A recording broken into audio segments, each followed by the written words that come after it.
Black History Month in Montgomery County is a time when we join together to honor the contributions and sacrifices made by our African American community across our nation, state, and here in our community. Black history is American history, and African Americans have shaped the success of our society in every way imaginable.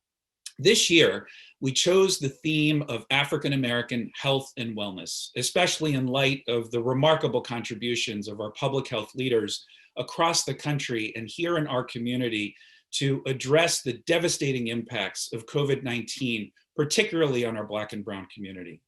In our community, we are exceedingly fortunate to have amazing African American public health leaders, such as Dr. Raymond Kroll, our director of the Department of Health and Human Services, and acting public health officer, Dr. James Bridgers, who both we will hear from after the video. Today is also about recognizing the sacrifices of our community and the way that we have come together to battle this pandemic, not just the pandemic itself, but all the ramifications from it. On behalf of all of my council colleagues and residents across the country, I especially want to thank my colleagues on the council, sitting on the board as the Board of Health, who have worked so hard on behalf of all of our residents to help address the disparities that existed prior to the pandemic and have been exacerbated since it. Those disparities, frankly, are immoral, and we are collectively completely committed to ensuring that we address them once and for all. And this year, as council president, one of my major areas of focus is to focus on public health and work with our African American health program, all of our public health officials, our community-based organizations, our nonprofit organizations, and our private sector to help make sure we holistically address the needs of our community. In the video today, you will hear from many of the leaders in our community who have been on the front lines addressing this issue every day. And we can't forget that those public officials have just been under siege. We were all heartbroken with the messages that we know Dr. Gales received when he was here working on behalf of all of us. And we know that has been extended in many ways to Dr. Bridgers and Dr. Kroll and all of our public health officials. And we stand united in our fights against hate, which we know still exists today. So we stand committed as a community to come back stronger. And we look forward to the commemoration that we are going to have today to recognize and celebrate the sacrifices and the leadership of so many. In our attendee list today includes, as I said, Dr. Bridgers, Dr. Kroll. We also have Ms. Cherie Branson here, Mr. Greg Wims, Ms. Linda Plummer from the NAACP, Ms. Anita Powell and Ms. Denise Jones, Christopher Barclay, our former member of the Board of Education, Mr. Byron Johns, co-chair of the Black and Brown Coalition. My former colleague and friend, Councilmember Valerie Irvin, is in the audience as well. And so is Reverend Kendra Smith from, and we also have Dr. Sandra Mann, Dr. George Benjamin, Dr. Coots, the president and CEO of Holy Cross Hospital. We have Charlene Day, a registered nurse specializing in maternal and child and health and labor and delivery. We have the Reverend Matthew Watley. We have Lillian Holt, Kimantri Rollins, Ms. Jackie Williams, and Ms. Pat Grant from our African American Health Program. And all of the speakers in the audience are invited guests of my colleagues and I, but there are many more leaders in our community who we know would like to participate in today's commemoration. We will be hearing from some of those distinguished leaders shortly. But with that, I now want to turn it over to my two colleagues on the council who all of us so enjoy working alongside and so appreciate their leadership in so many different ways. First, we will hear from my colleague and friend, Councilmember Will Jawando, followed by Councilmember Craig Rice. Councilmember Jawando. Thank you, Council President, and happy Black History Month to all my colleagues and to everyone gathered here today. It's great this is a great Zoom. I'm normally in speaker view, but I'm in gallery today because I wanted to see all these beautiful faces. It's a great day. You know, this month is a time where we take special time to set aside and to think and to reflect and to honor and to celebrate the achievements, the accomplishments, the struggles, the victories, the setbacks, the whole encompassing life and journey that has been the Black experience here in America. Just around 3 years ago, I brought together, and my colleagues and I, we commemorated 400 years since the first documented enslaved Africans arrived on these shores. And we brought together a beautifully diverse group of African immigrant, West Indian, African American, the whole diaspora, to commemorate that event and to chart a path forward for greater healing and opportunity and equity that we know we're still on for our Black community. And we didn't know it then, but it would be one of the last times we would all gather before this pandemic hit. And we have a lot to do, and we have done a lot. So much has come. You heard some of it described by our council president. And so when we have this year's theme of Black health and wellness, it's a two-sided coin. There's this celebratory side, right, of the great medical professionals and achievements that have happened.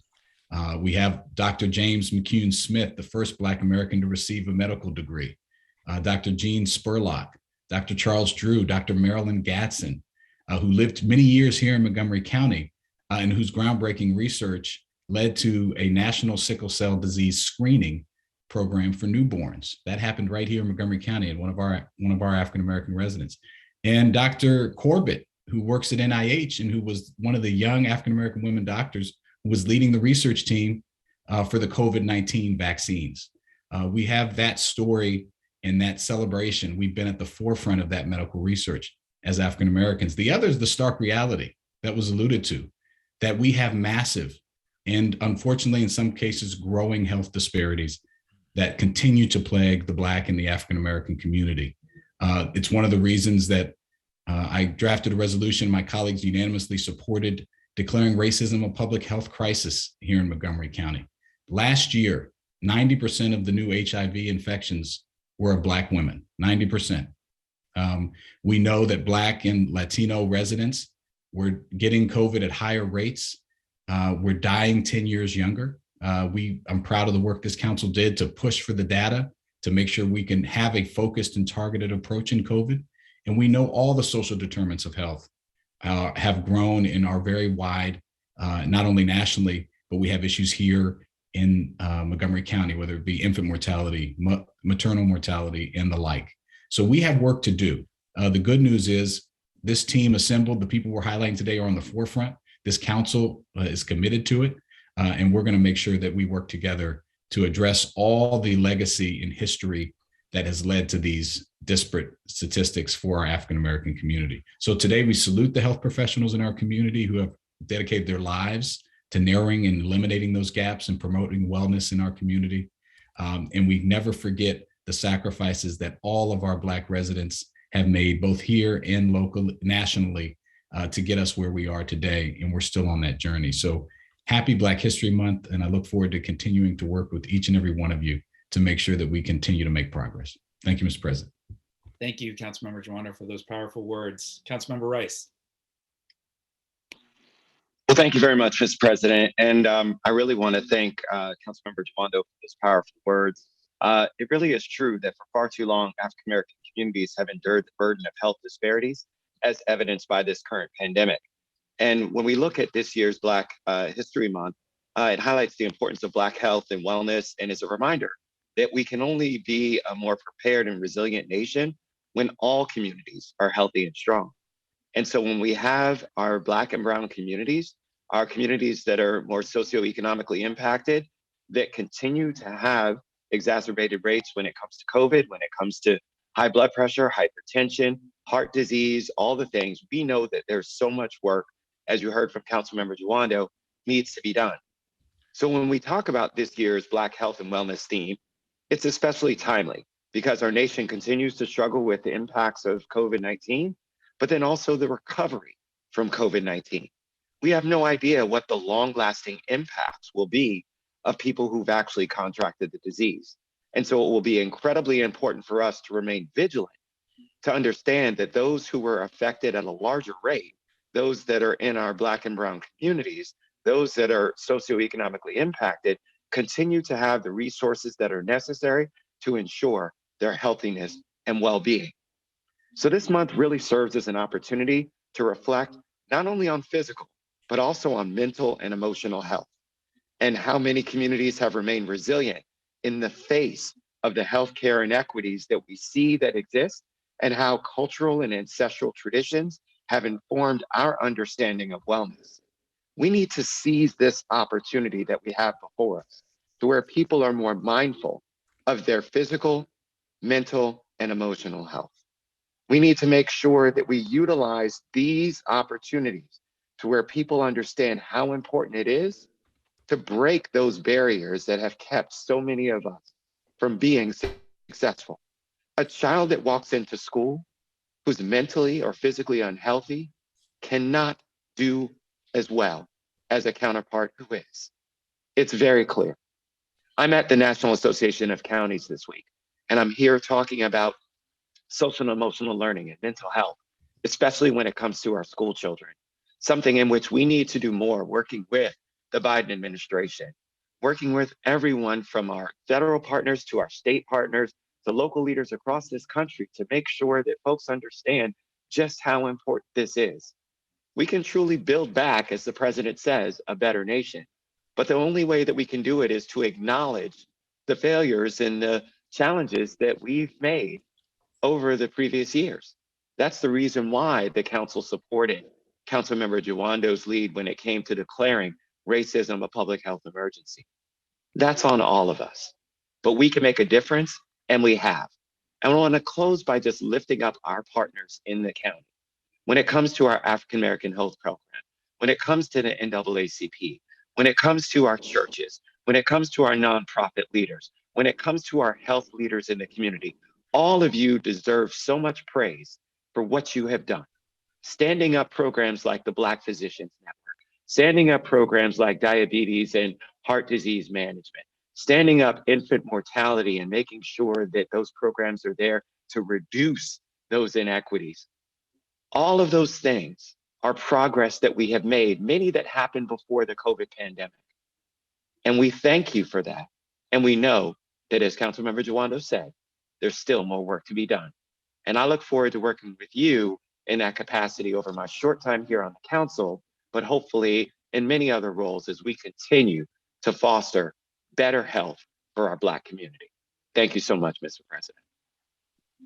Thank you very much, Councilmember Rice. And as a member of the HHS and Education and Culture Committee and chair of the Education and Culture Committee, I know you've been on the front lines addressing those mental health issues, as all of my colleagues have. And I can't thank you both enough. So just a quick run of show. In just a moment, we're going to see an incredible video that was produced by our wonderful Public Information Office team. I especially want to thank Public Information Officer Jordan Lindsay and Audio Visual Production Specialist Joseph Thompson for producing today's video segment, and everybody that contributed to it.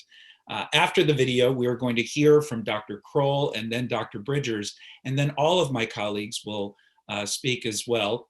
And then we are going to hear from several of our distinguished invited guests this afternoon. We will then read the proclamation, my colleagues and I, and we will end with a poem, Still I Rise by Maya Angelou, read by Emily Comby, an intern in the Office of Vice President Glass, who he will introduce at the very end. So with that, let's see the video. Ain't gonna let nobody turn me around,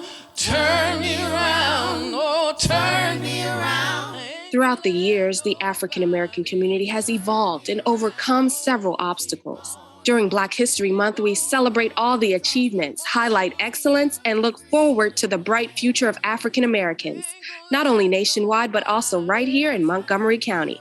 This year's theme is Black Health and Wellness, and we're going to start by taking you to church. We shall overcome. We shall overcome. Throughout throughout the history of African Americans, the church has always been a cornerstone of the community. So at one time, it was just the safe haven, and I believe that it still continues to be a safe haven.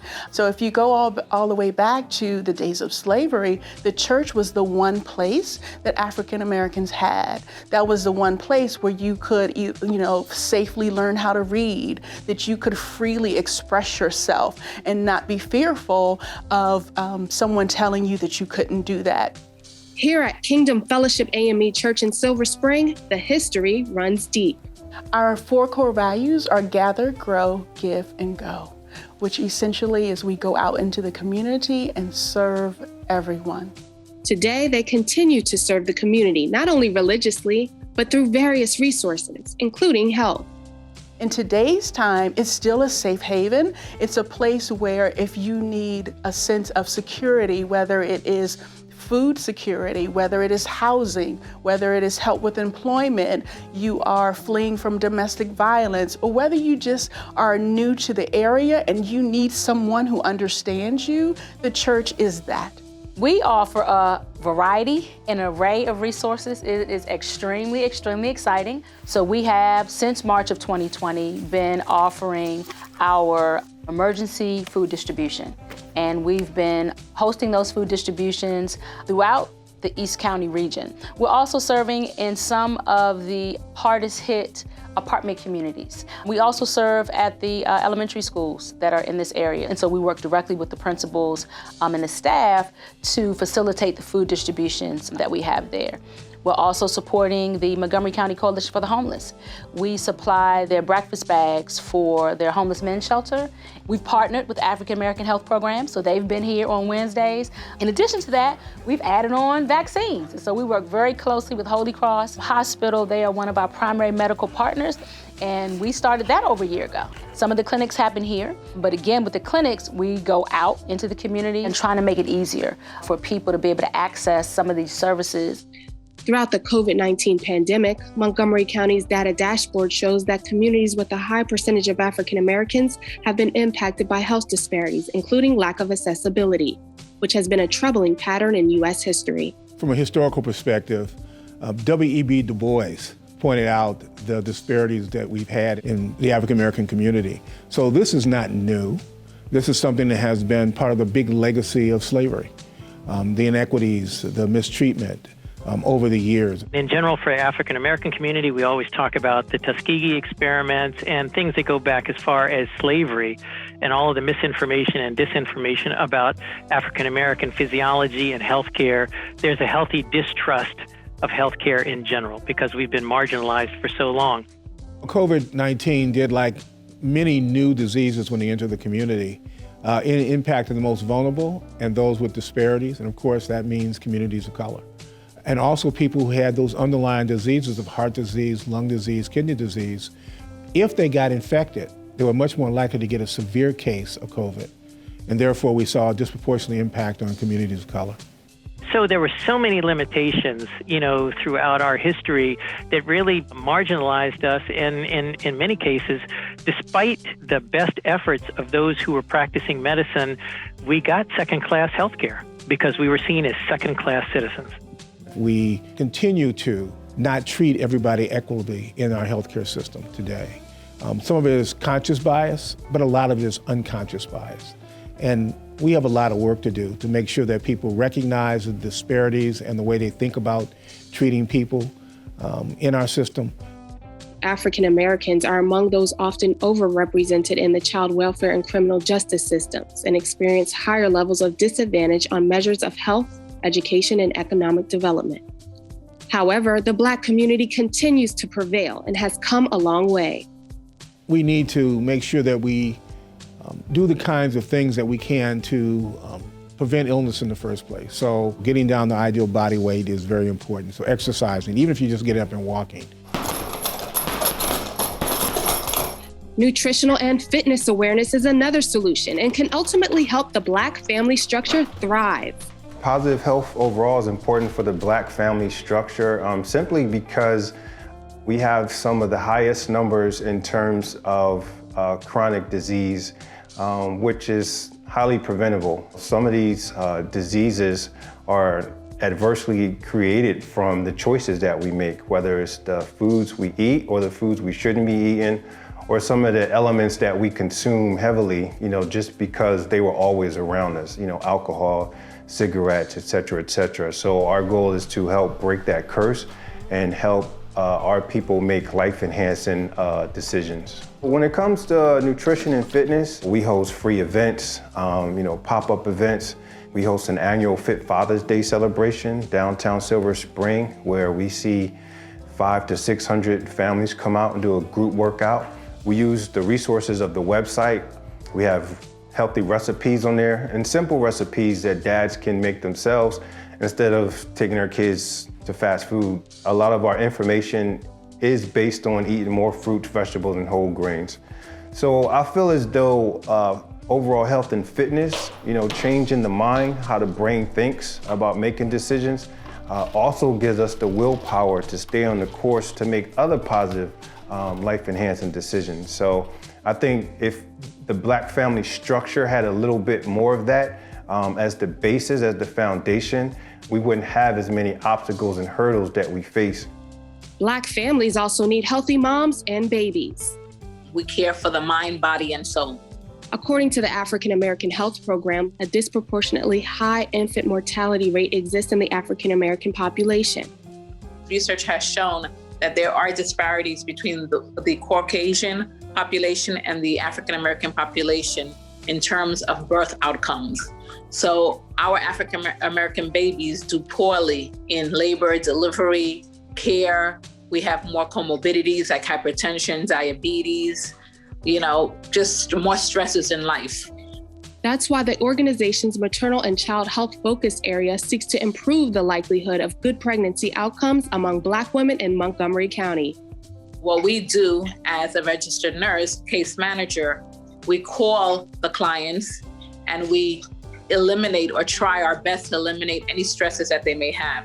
If they have issues with paying their rent, we try to assist them with that. If they have relationship issues, if they have medical problems, if they go to the physician and their physician uses terminology that they're not familiar with, or sometimes they may feel intimidated by the physician, they'll come to us. We'll explain to them what their diagnosis is.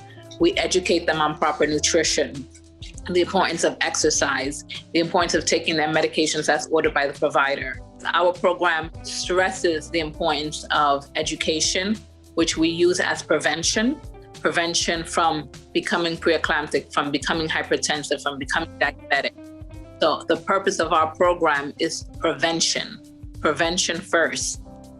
And how can some of these health disparities within the Black community be addressed? Leadership and representation of African Americans in healthcare can help lead to a possible solution. Especially in a diverse community like Montgomery County, people need to see themselves in leadership in order really to even trust healthcare. So I think it's very important to see representation, whether it's minorities in nursing, minorities as physicians, even the front desk staff that welcomes people into the hospital. The more people see themselves, the more comfortable they are with healthcare. And county leaders are also already working towards a solution, which includes the Racial Equity and Social Justice Act, which was spearheaded by Councilmember Nancy Navarro and enacted by the full council in 2019. And this passes unanimously. Thank you, everybody. The legislation was brought forth to serve as an instrument to begin dismantling persistent disparities seen throughout history. This is an instrument that we can use to equip us to better address these issues, both legislatively and through budgetary decisions and through initiatives, et cetera. It is groundbreaking, and so that would apply for all of our folks who we know continue to be challenged with health disparities, and make sure that social justice does have that in definition. We're taking this step forward in making more of a reality that everyone here in our county, regardless of who they are, can get one step closer to realizing the promise of Montgomery County. United we win, working and building towards a brighter future. We shall overcome.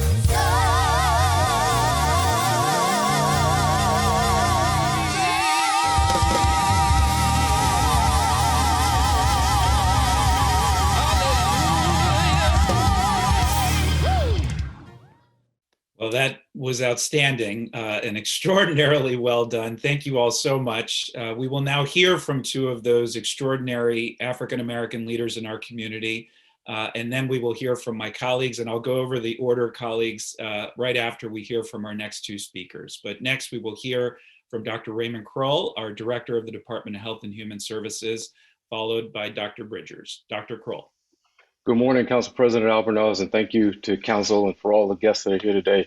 Honored to be here in this morning and in the company of such wonderful people who have made and continue to make racial equity and social justice a priority in Montgomery County. I'm deeply proud of the work that the county has done and the company that we're in today. You know, diabetes, infant mortality, maternal health, high blood pressure, heart disease, jobs, housing, educational opportunities are all places where the Black community, where the disparities show up for the Black community. And it is historically the case, and it remains the case even in as forward-looking a community as Montgomery County. Depression and suicide, limited access to healthcare, and the decisions that are made within the healthcare system reflect and continue to reflect on and are driven by issues of bias and implicit bias that have been historic and are indeed endemic to the state of America in many cases. And of course, COVID-19 came along and made it abundantly clear, made those disparities abundantly clear for us. You know, a year ago when George Floyd died, I got a new understanding of the phrase that some of my younger clients have used, feeling some kind of way was their expression. And I was feeling some kind of way about where we were in America and where I was as a Black man in America, angry and frustrated and sad and hurt and determined at the same time, but at this and driven to try to do more to try to resolve some of these long-standing issues. But at the same time, and over that year, I watched council and I watched the county executive and I watched the community, and I became proud. When I look at Fit Fathers, prouder. I became a fit father, the work of Fit Fathers, the work of the African American Health Program, the Black Physicians Health Network, the equity programs that we put forward in testing and vaccinations efforts and our efforts to make sure that people had what they needed and it was getting to the people who could get there, who couldn't get there easily. That work made me proud. Our way forward is long. We have a long road to go to recover from COVID, and we have a long way to go to continue to drive address the issues of equity in health and in wellness of the Black community. There's a lot of hard work ahead, and there is no crystal stair. This is going to be a long and continuous hard slog, and we have to remain ever vigilant lest we slide back into some old and destructive ways. In this moment, it is fitting and uplifting for me, and I hope for those who are watching, that we take a moment to look back at how far we have come as a society and as a community, and to say thank you to those on whose shoulders we stand, to gather our strength and our resolve to continue to move forward. So I'm happy to be here this morning and want to thank the council for recognizing and for this moment in history for us. Thank you, Council President. Thank you, Dr. Kroll. So beautiful, so powerful. Dr. Bridgers. Good morning, Council President Albornoz, Council Vice President Glass, Director Kroll, who echoed many of the my recurrent remarks that you will hear. Council members, and to all those present today for this Black History Month commemoration. Also, thank you for all of the esteemed members joining the Black History Month commemoration and proclamation, for keeping me in touch with the pulse of the community. I have ongoing conversations with many of you, and if you don't know, then you need to ask, and it's okay to ask. I've learned that. Many have indicated, and that was such a powerful presentation that it actually brought tears to my eyes, because I can reflect some of those disparities in healthcare needs in my own personal quest for my own wellness. However, Black health and wellness and healthcare disparities are not a new reality. They've been documented for decades and reflect long-standing structural and systemic inequities.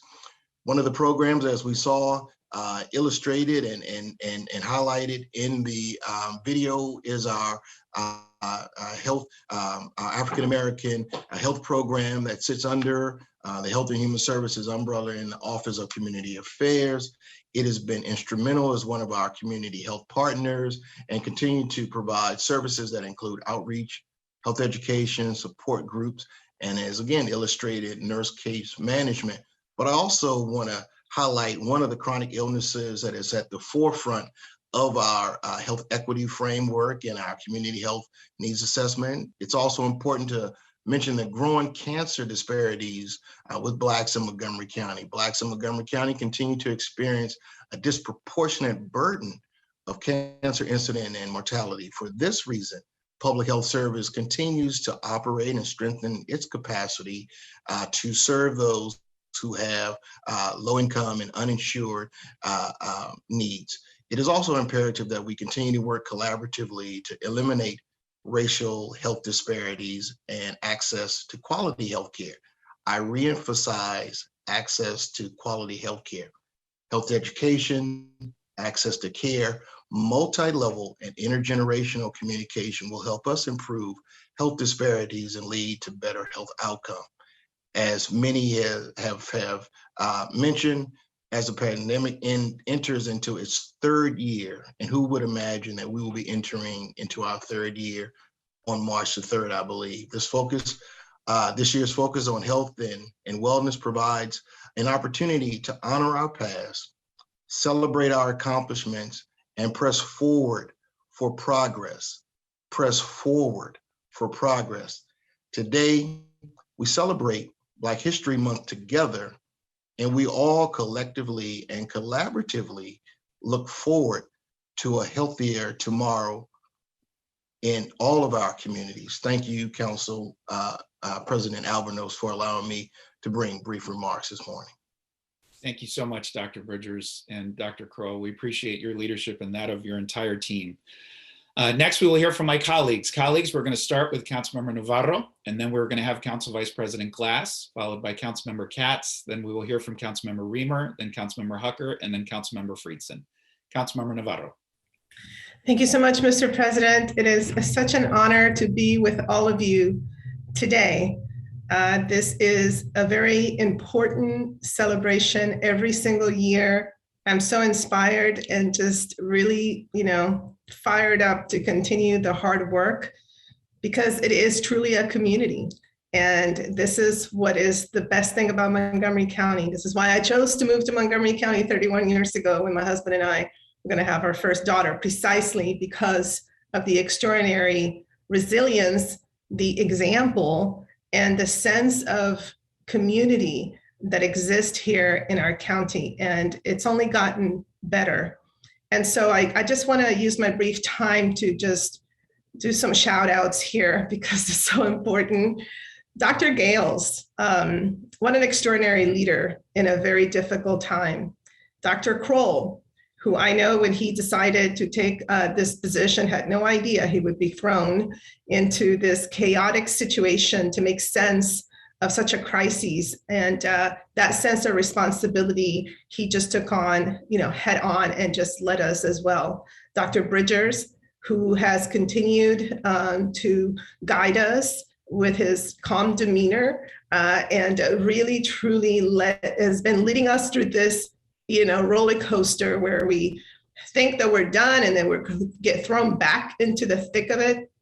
He has been there to lead us and give us great advice every step of the way. So I want to say thank you. I want to thank our community partners, and in particular, people like Pat Grant and Byron Johns, because again, none of us has had a manual to deal with this pandemic. And then the most egregious part of the pandemic, and the part that I know I was so worried about from the very beginning, was that we all knew that the disparities would be exacerbated, and we knew where exactly our communities that were going to be most impacted resided. And it was just extraordinary to get together over literally a weekend. Council President Albornoz and I And we just had this aha moment that, we're going to have to be targeted, and we are going to have to put forth these targeted COVID-19 health initiatives. So we decided to come together, and we just had to summon everyone who has been working in this space. And within like 4 days, they turned around these proposals for the Latino Focused Health COVID-19 Health Initiative, and the African American program came to target the one for the Black community. And we turned to the executive and said, please fund this. And he did, and here we are. So I want to thank those leaders, because not only was it in the health space, but in the education space, the equity hubs.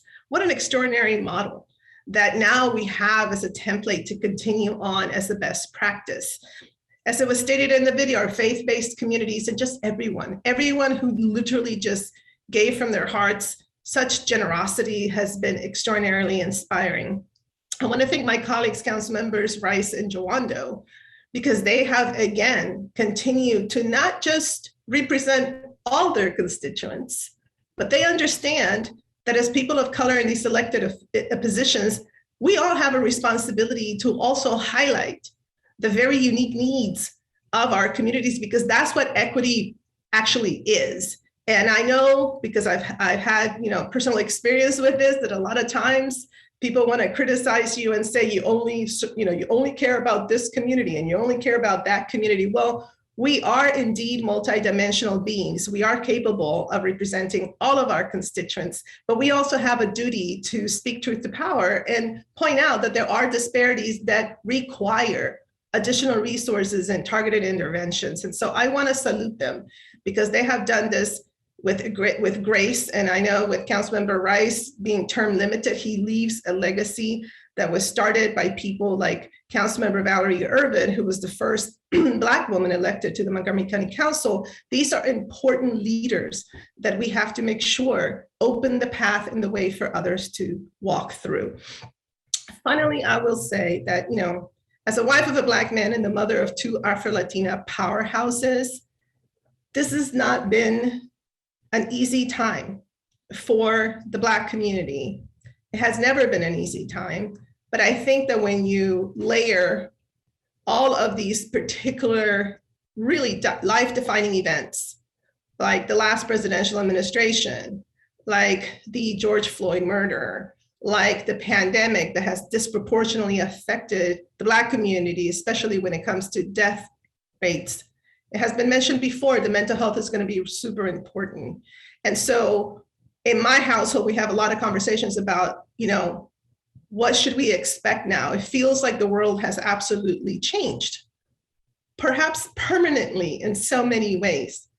And so I hope that we continue this sense of collaboration, this sense of generosity, and also this sense of grace with each other, to actually usher in a much better future. That this combination of factors that have been so difficult actually allows us to think of more opportunities, better opportunities for our young people and for our children.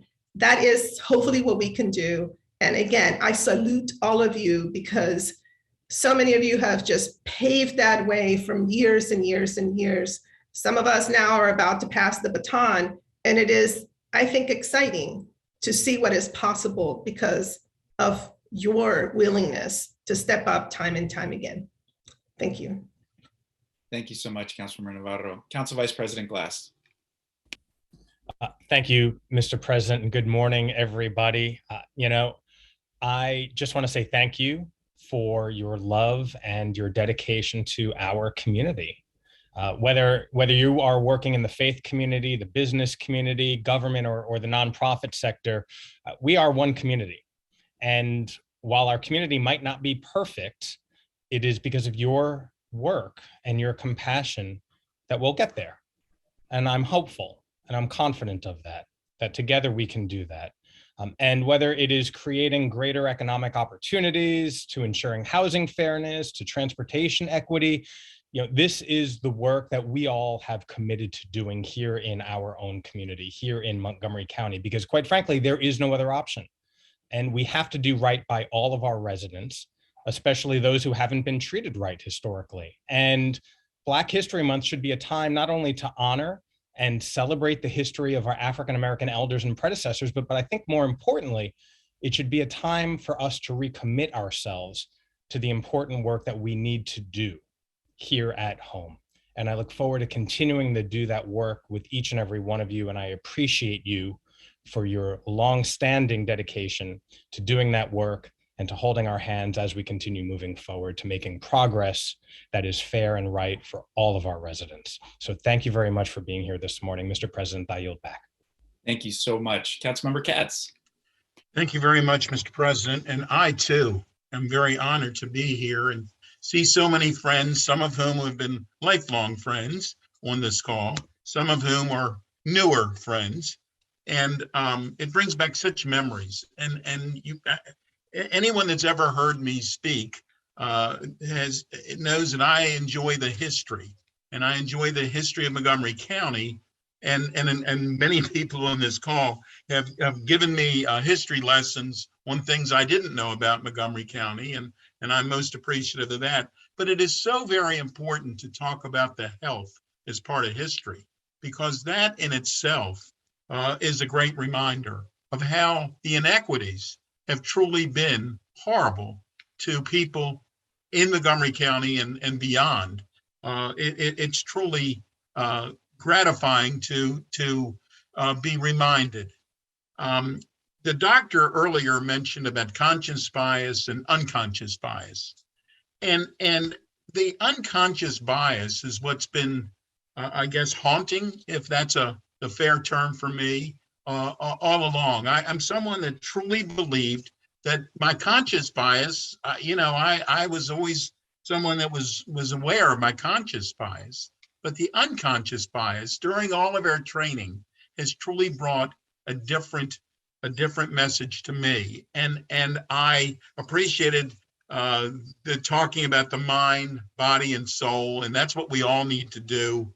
And I was reminded, and Councilmember Navarro certainly was the great driving force about the racial equity and social justice legislation that we had that we're all very proud of. And I remember, and in fact, I saw the video just not too long ago. Someone had run across it and sent it to me. That it was the day it was signed, the day that I became the council president. And I remember jokingly, and of course, everybody had worked on it for so long, especially Councilmember Navarro and all of my colleagues. But I remember joking and saying, this is the first day, can you imagine, of my council presidency, can you imagine what day 2 is going to be like?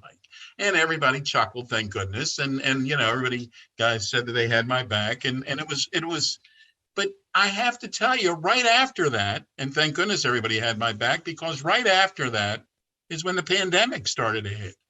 And we all needed to come together in a very different way, including racial equity and social justice. But we all needed to come together in a very different way that we had never, ever planned on.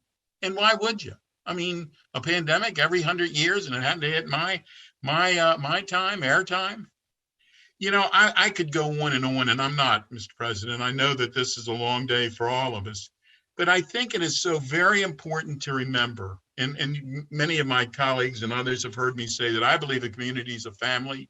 And it's so very important to remember that a community standing together is strong. But when all communities stand together, that's when we're our strongest. So thank you, and united, we win. Thank you very much, Mr. President. I yield back. Thank you so much. Councilmember Reamer. Thank you. It's so nice to be joined by such an illustrious group today. It's really an honor, and I want to thank everyone for taking the time to be here with us. It's an exciting day. Black history is American history. I think that's really the essential truth. And there is nothing in this country that we see today that isn't the result of that history. And it doesn't matter where you live in America, everything you see around you is somehow influenced by our history, and particularly the history of race and of the struggle for freedom of Black people in this country. And that is why we can't tackle the problems that we have today without confronting our past. And we have to understand that past truly and stop hiding it and confronting it.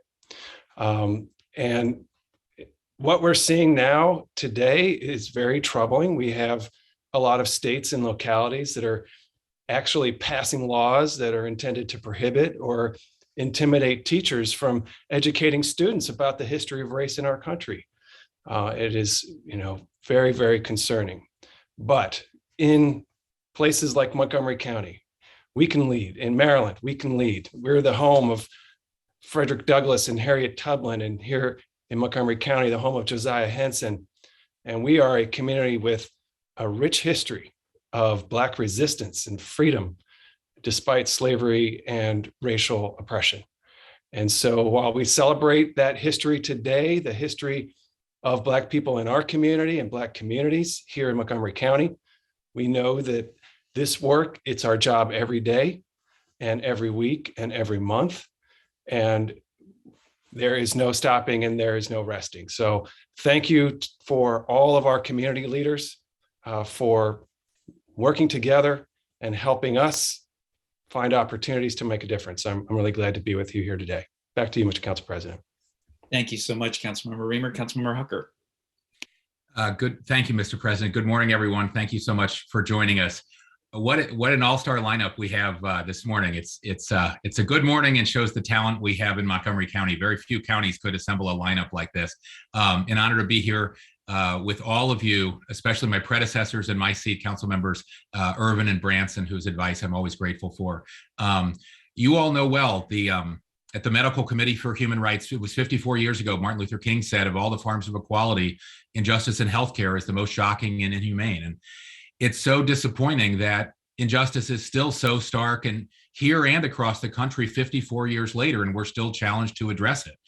We're obviously not done, nowhere near done, but I don't want to miss the chance to say what others have said, that I'm so proud of what this council has done working with the administration and our community partners over the last 18 months to address the racial equity gaps that we saw first in testing and then in vaccinations. And I'm very grateful to the NAACP branch and Ms. Plummer and Branson for recognizing our focus on that.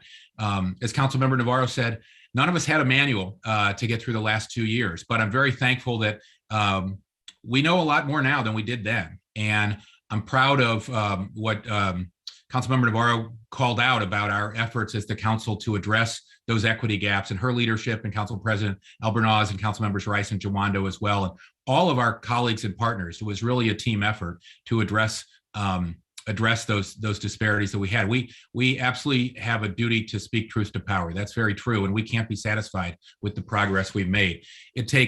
It took years to create the systematic inequality in our healthcare system. It's going to take a long time to dismantle it.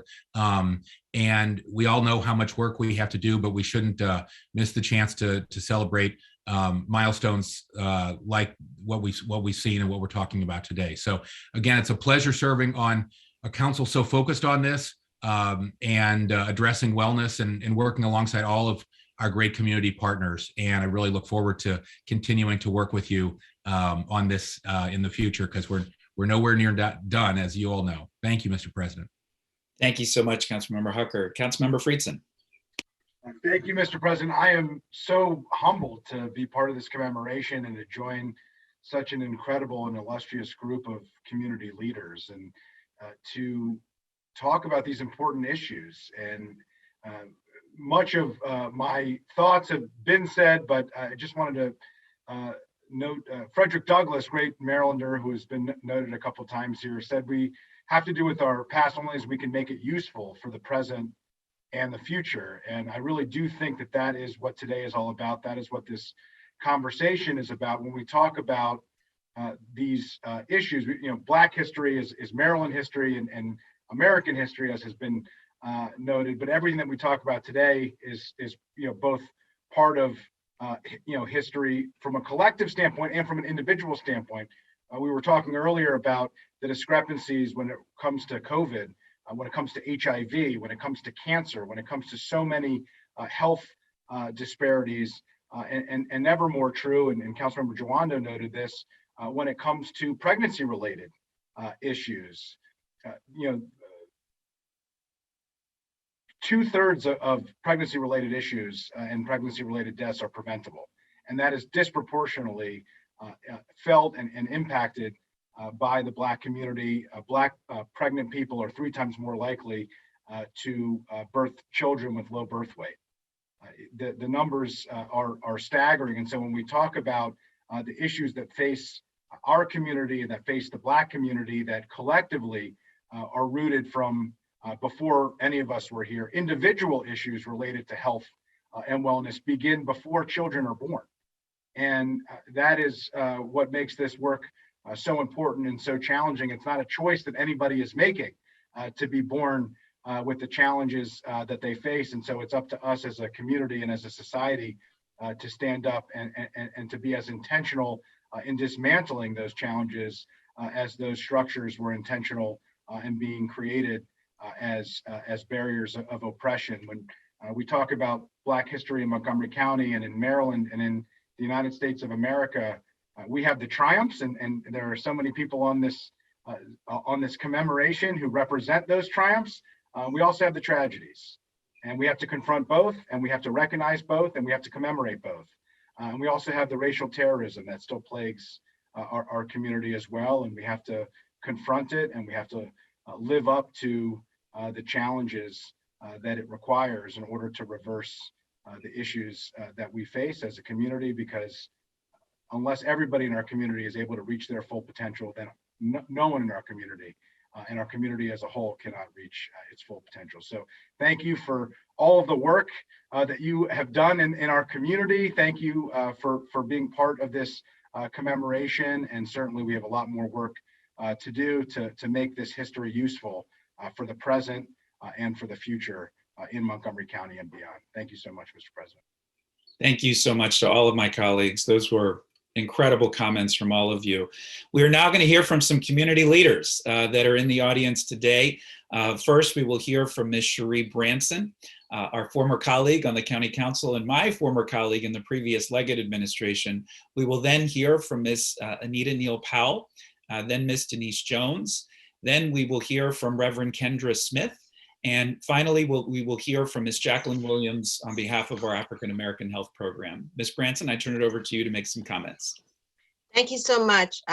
She said, my name is Cherie Branson. I am here on behalf of Montgomery County NAACP. I want to thank you all for inviting the NAACP to this lovely program on Black history. I first need to acknowledge the longstanding work of the African American Health Program. You know, they have been truly laborers in the field. And you know, as they say, their work is much, but the laborers are few. They have been working literally for decades. And so I want to acknowledge them and make sure they get all the recognition and money that they should get. I want to also, you know, I want to quote Lao Tse, who said, you know, everyone knows that water can run through rocks, but few people act accordingly. And when it comes to the situation we face with health disparities, everyone knows it, but few people act accordingly. I have, we all understand the social and economic determinants of health-related disparities. We all understand hypertension and diabetes and stroke and maternal mortality have underlying conditions that are both social as well as physical. The social has everything to do with the stress that is caused by being Black in America. If we don't acknowledge that, then we're never going to get past this. The absolute need to cope with the stress of racism is what leads to much of the harm in our mental and physical well-being. If we don't acknowledge this water, we'll never figure out how to build this dam. I want to close out by quoting Councilman Andrew Friedson, who said something I thought was absolutely brilliant. He said, we have to be as intentional in knocking down these barriers as the people were who created these barriers. So I really want to thank the members of this council for your intention, your work, the way you have genuinely put money to meet problems. But I want to ask you to be more intentional too, because the problems haven't gone away. It is about the way we live every day. So I should probably stop there before I get in more trouble. And so for the Montgomery County NAACP, once again, I thank you for including us. Thank you so much for pointed remarks. Ms. Anita Neal Powell. Good morning, Council President Gabe Avanos, Vice Council President Evan Glass, members of the Montgomery County Council, and special guests who are here today to be included in the annual Black History Month program, Black Health and Wellness, as this year's honorees. On behalf of the Lincoln Park Historical Foundation and the Leroy E. Neal African American Research Center, I congratulate the council for spearheading this annual program since 2015, starting with former President George Leventhal, who recognized Black people and communities across the county. I also congratulate today's honorees, who have been very active in the community and in the county and are deserving of this recognition. The theme of Black health and wellness is a more fitting for this occasion, especially since we are still going through the mass undertaking of staying healthy, washing hands, staying in your lane, and not getting close to each other in public spaces, and wearing your mask because we want to stay healthy and keep others safe.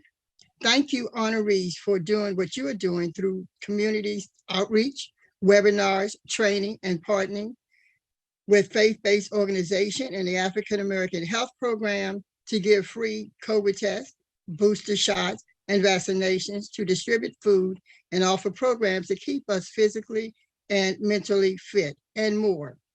We are really grateful to each of you and to the Montgomery County Council for its recognition of you and your community services. Finally, Black history is superpower, and you are doing your part in keeping us safe and informed. President Avanos, thank you for inviting me to share a few remarks of congratulations to our honorees this morning. Thank you so much. Next, we'll hear from Ms. Denise Jones. Good morning. I want to thank the council and in particular council member Evan Glass for the invitation to join you for this celebration of Black History Month in Montgomery County.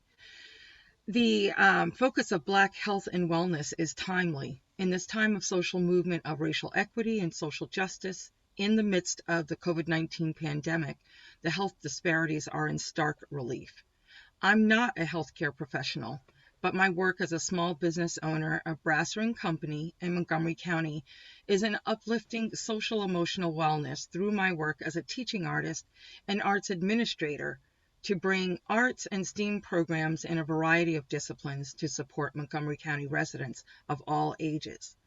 My Healthy Families, Healthy Communities project, delivered with my organizational partner, Carpe Diem Arts, is specifically designed to help serve our residents to break down racial barriers, break down unconscious bias, and to support the development of individual agency to create a healthier society and community for all. The Healthy Families, Healthy Communities programs serve through parents' workshops, adult art engagement, early child learning through movement and music, the social emotional wellness of adolescent girls, healthy cooking classes to nourish our bodies and minds, dance for fun and fitness, bringing a variety of cultural dances, and a community art project, and of course, music for a shared memorable experience that nurtures our spirit. The arts can be a wide, welcoming bridge to serve the individual and offering space for creative solutions together. When we know one another, we work better together. I'd also like to take this moment to thank Council Members Glass and Rice for their advocacy in the Council, providing more money for the arts last year when we so badly needed arts interventions. And again, the Council is to be acknowledged for the additional monies provided for increased service to seniors. The arts heal, and I'm happy to be working in collaborative Montgomery County to serve your constituents and my neighbors everywhere. Thank you. Thank you. So beautifully said. Now, next, we'll hear from Reverend Kendra Smith. Good morning, everyone. Thank you on behalf of our pastor, Senior Pastor Reverend Matthew L. Watley. We are so delighted to be here today, and thank you so very much for allowing us to be a part of this wonderful celebration. As was already shared, just the role of the African American Church in our communities is critical. And we have, as a collective, been just involved in every aspect of life as it relates to the Black community. And it is a privilege, it is an honor, it is indeed our honor to serve. It is our pleasure to serve, and we are glad to be a small representation of all of the other churches and faith-based organizations that are working collectively in Montgomery County to respond to the needs. We are one church, but there are many other churches, as you all very well know, and faith-based organizations that are serving and continue to serve. We have been able to do this through partnership. And so we are excited about the collaborative partnerships that we have with many of you that are already here, the African American Health Program, Holy Cross Health. That is how we have been able to continue to serve since March 2020, the beginning of this pandemic. And we're committed to serve. We are consistently concerned about the holistic health issues of our people.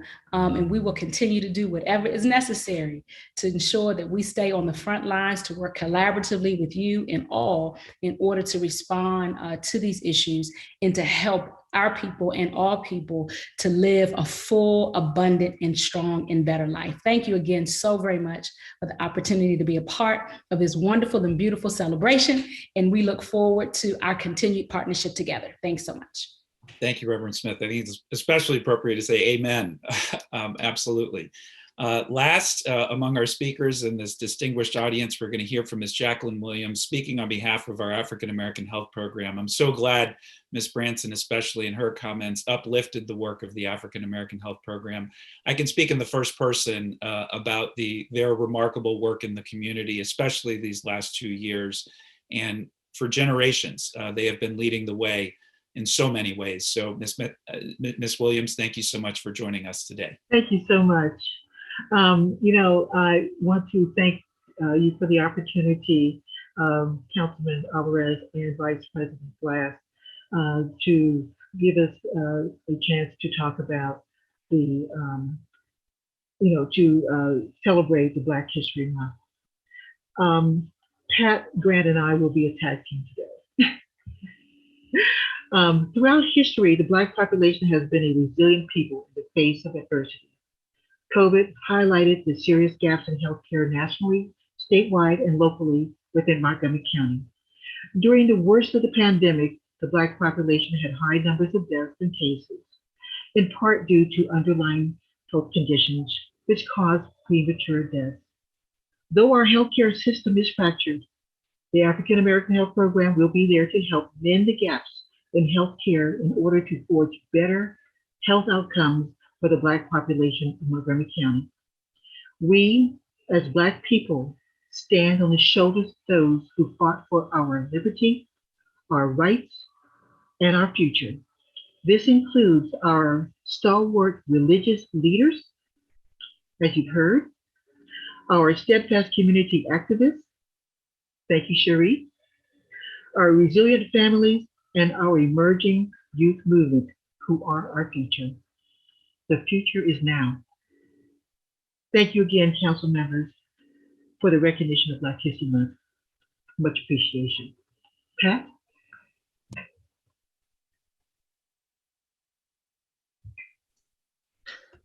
I didn't know my mic was on, I'm sorry.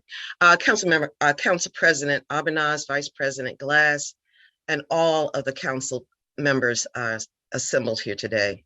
Last night, I read an article that said, while slavery may have ended for some in 1865, racism did not.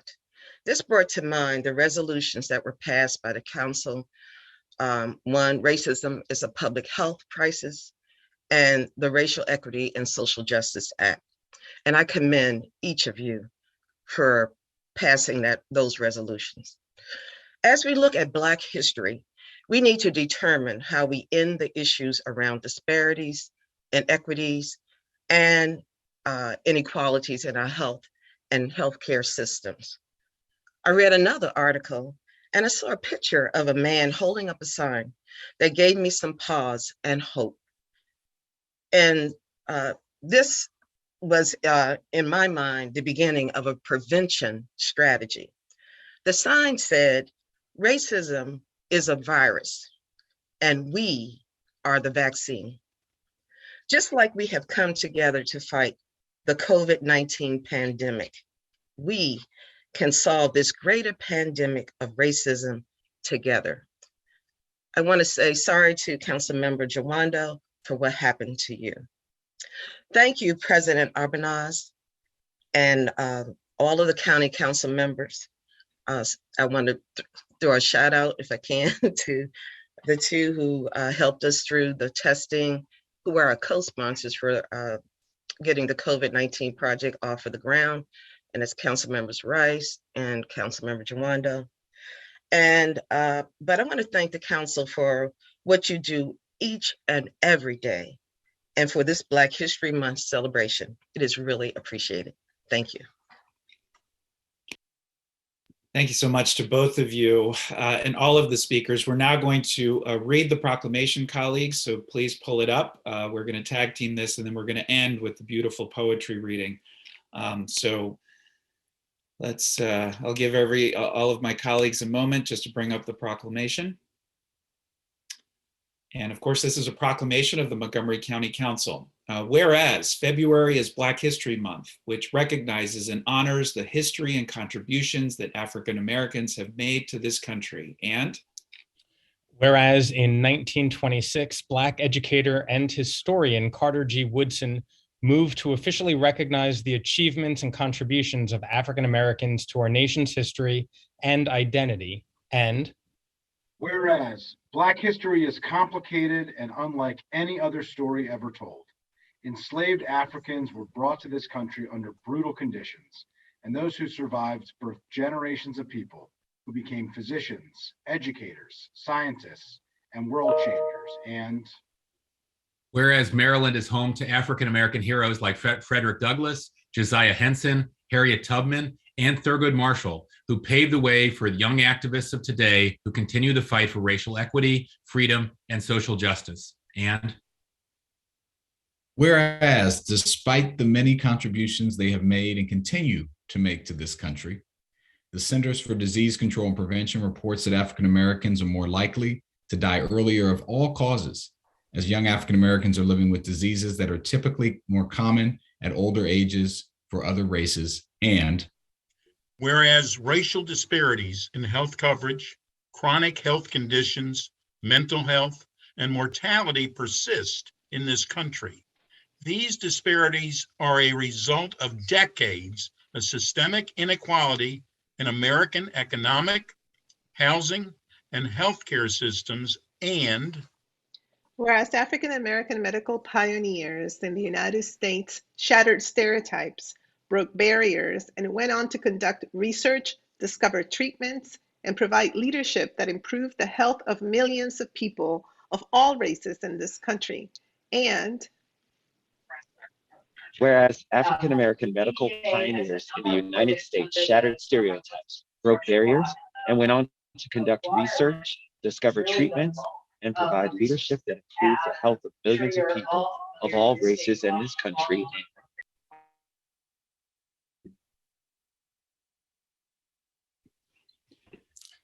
And whereas throughout the month of February and all year, Montgomery County will continue to celebrate Black History Month and the African Americans who contributed significantly to the growth and development of our county and our nation. through distinguished leadership in the field of health. Now therefore it be resolved that the County Council of Montgomery County, Maryland hereby proclaims February as Black History Month, presented on this 15th day of February, signed by myself and Council Members Rice and Jawando. Thank you all so much. Council Vice President Glass will now introduce our final speaker. Well, thank you, everybody. It has been a beautiful morning, a show of our commitment to our community and the work that needs to move forward.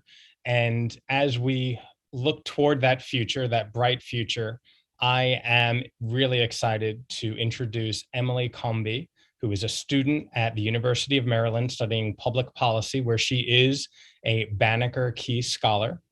Emily is also an intern in my office, and she is also a lifelong lover of poetry. She's actually a slam poet and strongly believes in using the arts, and specifically poetry, as a vehicle for social justice. And while she is in my office, she communicates with all the residents of Montgomery County, and I am excited for her to share her talents right now with you by reading a poem from Maya Angelou that will help inspire all of us as we work together to make our community even stronger, more fair, and more equitable. And Emily, I turn it over to you. Thank you, Councilmember Vice President Glass. Good morning, everybody. Happy Black History Month. I want to thank you so much for the opportunity to perform. Maya Angelou is one of my favorite poets.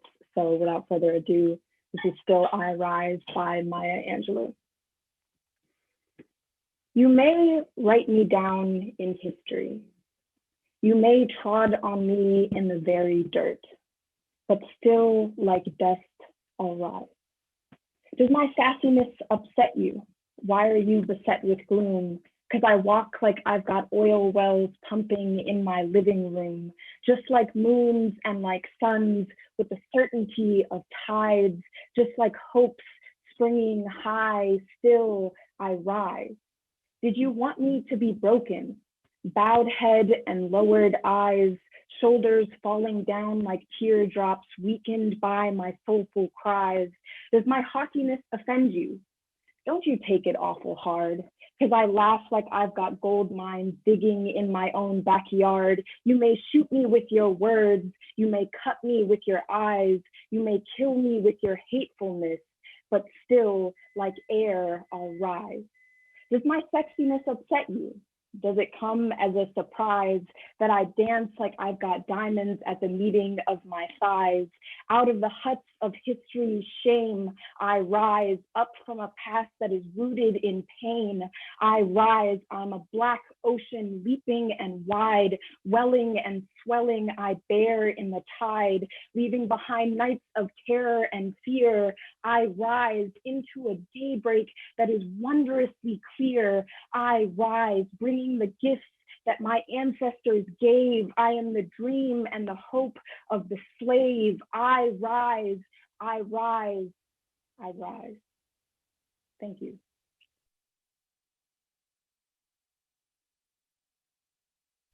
Okay, that was incredible. Thank you all so much.